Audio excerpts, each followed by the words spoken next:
इस वक्त हम खैबर पख्तूनख्वा हाउस में मौजूद हैं। पाकिस्तान तहरीक इंसाफ की पार्लिमानी पार्टी का अहम तरीन इजलास जारी है। आज पाकिस्तान तहरीक इंसाफ की जानिब से अहम फैसले किए जाएंगे। चेयरमैन पाकिस्तान तहरीक इंसाफ बैरिस्टर गौहर ने अब से कुछ ही देर कबल हमारे से गुफ्तगू की है और उनका ये कहना है कि इमरान खान साहब की जानिब से कल जो हदायत जारी की गई हैं उनके ऊपर अमल दरामद करने के लिए आज पार्टी इजलास में अहम फैसले होने जा रहे हैं। आपको ये बताएं कि हमने उनसे ये दरियाफ्त किया कि क्या मिर्ज़ा अफरीदी का सेनेट के टिकट होल्डर्स में नाम है।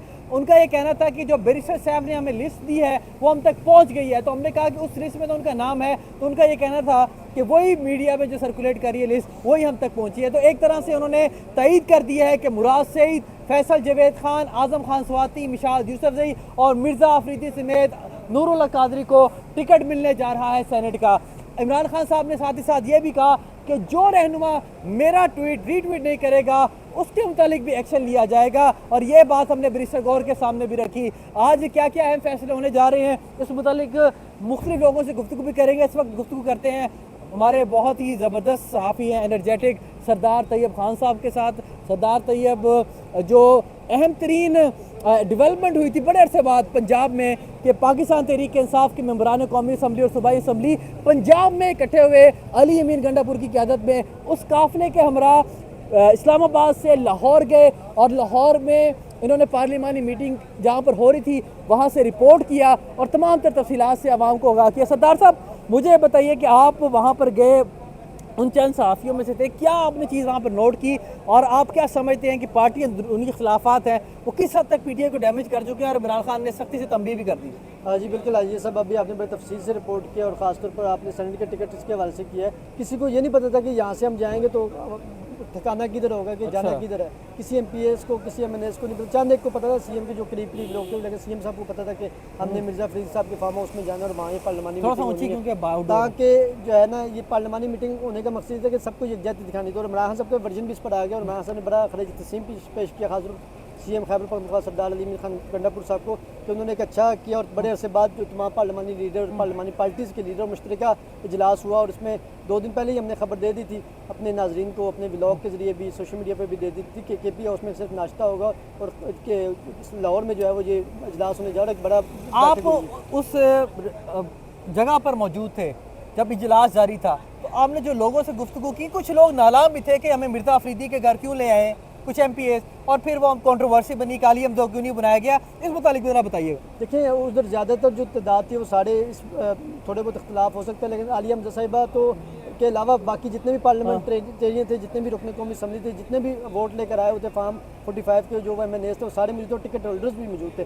और आलिया हमजा साहिबा के हवाले से उनका कोई ज़ाती वर्जन हो सकता है। मुझे नहीं लगता कि आलिया हमजा साहिबा को जल्दबाजी में कोई इतना जज्बाती वो ट्वीट नहीं करना चाहिए। सलमान राजा ने भी सख्ती से उसको, और दूसरा सलमान राजा साहब को भी ये नहीं करना, मीडिया पे इस तरह तल्ख बात नहीं करनी चाहिए थी, उनको थोड़ा हौसला करना चाहिए, थोड़ा सब्र के साथ आगे जाना चाहिए था, क्योंकि बड़ा गलत किया। और आज डिफेंस मिनिस्टर ने भी उसकी मजम्मत किया कि थोड़े मेरे 35 साल हो गए हैं इस चीज़ को और 35 साल में सियासत में हो गया, मैं सियासी कारकुन हूँ, मैं किसी भी सियासी कारकुन के खिलाफ इस तरह का बयान गैर मुनासिब है। उन्होंने कहा कि सलमान राजा मेरे खुद भी वकील हैं, नवाज शरीफ साहब के भी पनामा केस में वकील रह चुके हैं, हमारा उनके साथ एक ज़ाती तल्लुक़ ज़रूर है, लेकिन उनको इस तरह की स्टेटमेंट नहीं देनी चाहिए थी, क्योंकि ये कोई भी नहीं होता, किसी को आप डिक्टेट नहीं कर सकते, हर एक की अपनी इख्तिलाफी राय है। ज़ाती मुलाजिम तो है नहीं, पार्टी वर्कर है, बेलोज सारे काम करें। तो इसमें अली जफर साहब का भी अपना अलग वर्जन है जिसमें उन्होंने कहा कि जी मुझे भी अंदर नहीं जाने दे रहे, मुझे अंदर नहीं छोड़ने दे रहे, क्योंकि पार्लिमानी लीडर वो है और उनके दस्तखत से ही सबके टिकट फाइनल आखिरकार होने हैं। बहरहाल अभी जो नाम आए और अभी आपके सामने आपने क्वेश्चन किया था शफकत अवान साहब से, उनकी वर्जन अलग है जी, मिर्ज़ा फरीद साहब के लिस्ट में नाम नहीं है,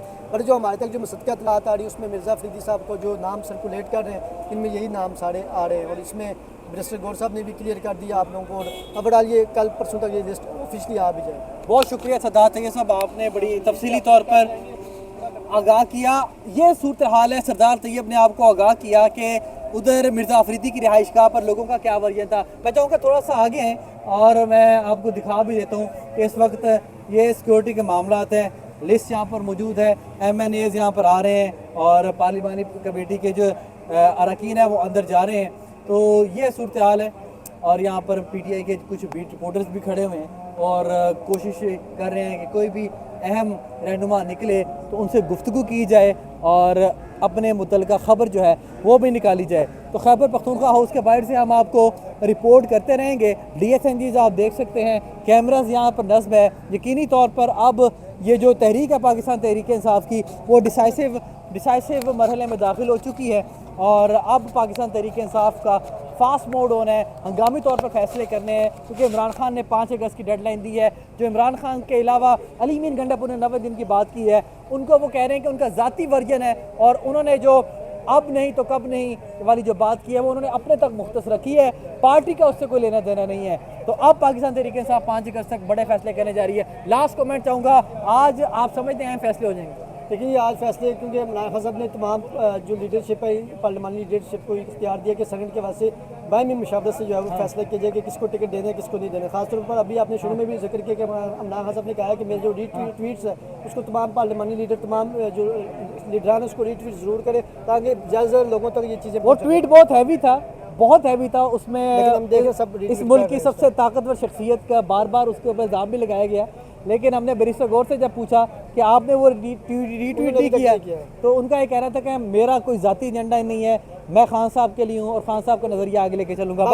बाकी 90 दिन के वैसे तो मैं नाज़रीन को बताना चाहूँगा, जो अली मीन गंडापुर साहब ने 90 दिन का कहा था, तो वो उन्होंने कहा था कि 90 दिन के हम जो 90 दिन को उसमें मोमेंटम बनाएंगे। उन्होंने कहा था कि हम जैसे लाहौर हमने मुश्तरका गठ किया, इसी तरह हम इसके बाद कराची भी जाएंगे, कराची के बाद उन्होंने कहा बलूचिस्तान भी जाएंगे और उधर हम सब पार्टी को मुतहद करेंगे, यकजा करेंगे। इसके साथ उन्होंने कहा गिलगित भी जाएंगे और पूरे मुल्क में हम इमरान खान साहब का जो 90 दिन का पैगाम है उस 90 दिन में हम ये 3 महीनों में ये एक्टिविटीज़ करेंगे, सबको मोबिलाइज करेंगे और इसकी जो तहरीक है ये मुल्क भर में तहरीक चलेगी, हर जिला में, हर तहसील में, हर डिस्ट्रिक्ट में चलेगी। और ये तहरीक खाली खान साहब की रिहाई के लिए नहीं होगी, बल्कि महंगाई के वजह से जो इस बैड गवर्नेंस है, जिस तरह पेट्रोल की प्राइसेस हालिया सब महंगी होगी, इस तरह की चीज़ों को भी हाईलाइट किया यकीनी तौर पर आवाम जो है वो मुश्किलात का शिकार है। सरदार तैयब, बड़ी अहम गुफ्तगू आपने की, लेकिन अली मीन साहब ये दावे पहले भी बहुत करते रहे। देखते हैं इसमें कितनी सदाकत होती है और क्या इसके ऊपर अमल दरामद होता है या नहीं। KP हाउस से आपको रिपोर्ट करते रहेंगे।